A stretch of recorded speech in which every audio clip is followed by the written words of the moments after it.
Men are wasting every day because they are not aware that there is war in the spirit. Nothing happens by coincidence.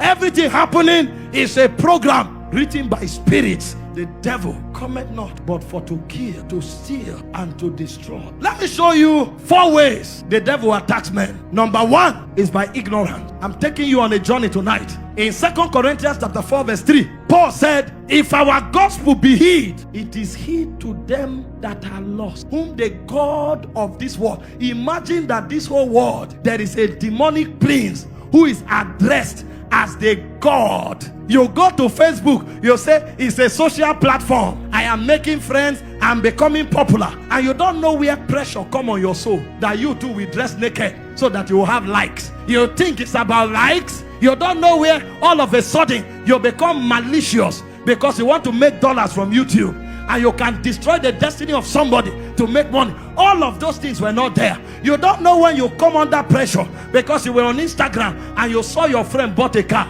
and the demon is flashing it. Imagine, Martha has bought a car. You are still here. You have not bought car. Is your life going anywhere? And suddenly depression comes and somebody commits suicide because it's on Instagram. Because you don't know that there is a God of this world. Every platform, they enter there and they are looking for souls. But many are ignorant. No matter how you shout, they will tell you, forget all these church people. You know the problem? If you don't know it in time, you will know it in eternity. Ignorance stops the day you leave your body. The moment you come out of your body, all of us will know as we are known. Preaching will stop the day you come out of your body. Because the moment you leave your body, the realm becomes open to you. You will know the truth immediately. The problem is that at that point, the truth can't set you free. At that point, your destiny has been decided. The first way the devil attacks men to steal their destiny is by blinding their eyes. The second way the devil attacks men, women, and system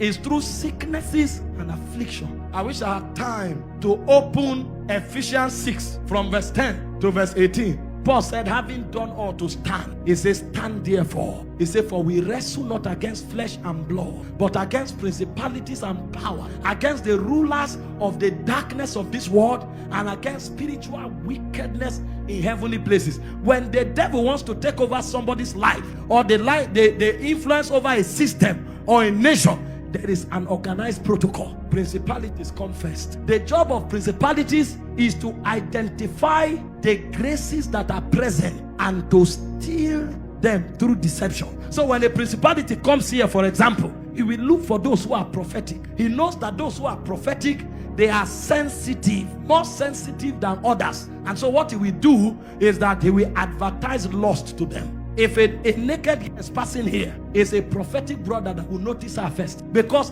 the emotion is high, the sensitivity is high, and because of that perception, the job of the principality is to create a spiritual demography and separate men into quadrants. When it is done, a power shows up. The job of a power is to create an addiction. And so the guy looks at a naked person. Tomorrow he looks again. Next tomorrow he downloads pornography. He thinks, it's something he will do and stop. After 1 month, he wants to stop. He can't again. The guy gathers, people are smoking. He said, let me test. He smokes. He thinks 1 week later he will stop. After 2 weeks, he wants to try. He can't stop again. The principality orchestrated him to go to where they are smoking. A power puts an addiction on him. Before that guy stops smoking, another power will have to come. Because now he's a prisoner of war. A demon has shown up.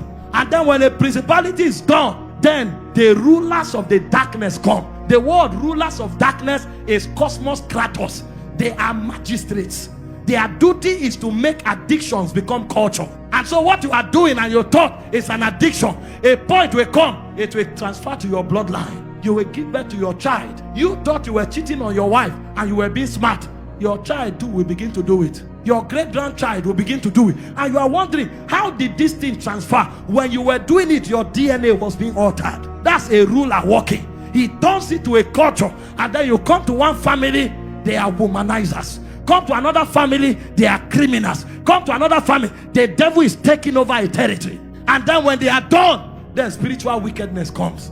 Now that you cannot come out, the spiritual wickedness now begins to give you gifts. The gift of the devil is sickness, is death, is poverty, is pain, because now you have become an agent. So you are entitled to your wages, and the wages the devil has to give you is death, is sickness, is poverty. So you find one lineage, there is poverty for 10 years. You'll find another lineage, there is madness for 50 years. You'll find another lineage, there is cancer for 35 years. And you are wondering, why are these sicknesses identifying this family? They have followed the demonic program, from principality to power, to ruler of darkness, to spiritual wickedness in heavenly places. That's how the devil works and introduces sicknesses to people. Ignorance, sickness, and then the third way is through sin and iniquity. Sin and iniquity. It says righteousness exalts a nation. It says, but sin is a reproach. The Bible said, flee from sexual lust that war against your soul. Every time the devil sells sin to you and you make a practice of sin, you have bargained your destiny. You have bargained your possibilities, because sin is a transaction in the spirit. God created a man, put him in the garden. Everything he needed was there. The devil came with one language: to sin against God, rebel against God. That's all. And when the man rebelled against God, he lost everything God gave him. I don't have time to show you what God gave man. God gave man his presence. The Bible said, then in the cool of the day, the voice of God came walking in the garden. God gave man his nature. Let us make man in our own image. God gave man his righteous character in our own likeness. God gave man his life. He planted the tree of life in the garden, Genesis 2:9. And God gave man his authority, Genesis 1:28. Let them have dominion. In addition to the garden, God gave him 5 things: his presence, his nature, his righteous character, his life, and his authority. One transaction of sin, the man lost all. You are the one who thinks sin is fun. Sin is a bargain. Sin is a language of transaction in the spirit. Every time you sin, you lose something. And the devil has fed generation with iniquity. In Matthew 24 verse 12, it said, because iniquity shall abound, it said, the love of many shall wax cold. Many are lukewarm, because iniquity shall abound. The other day I carried my writing tab. I was jotting. Just because my data was on, a naked woman popped up. I said, what business has a naked person got to do with my writing tab?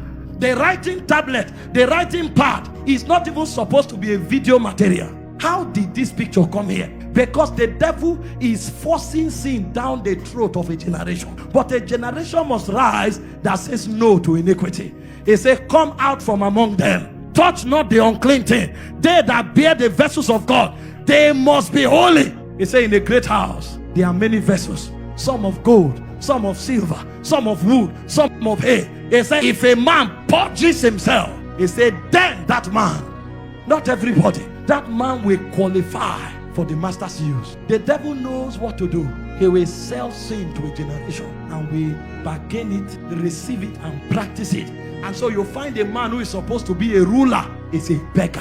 And finally, the weapon of the devil is wickedness. There are some people who have been forced into death, forced into bondage, forced into sickness, forced into sin by other wicked people. Not everybody who is prostituting is doing it because she wants it. Not everybody who is a criminal is stealing because he wants it. Some people through wickedness have created a program that has forced others to get into those things. Please sit down for a moment. Wickedness. The devil darkens the heart of men and turn men to his instrument of perpetrating wickedness. And on account of their wickedness, many have become liars. Many have become fornicators. Many have become armed robbers. Many have become murderers. And so we are in a world ridden with darkness. The Bible said, arise, shine. He said, for thy light is come, and the glory of the Lord is risen upon you. Why? He said, because darkness shall cover the earth, and gross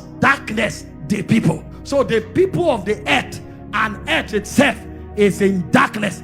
This is why every one of us needs a savior, because the only one who operates above darkness, the one that came down from heaven.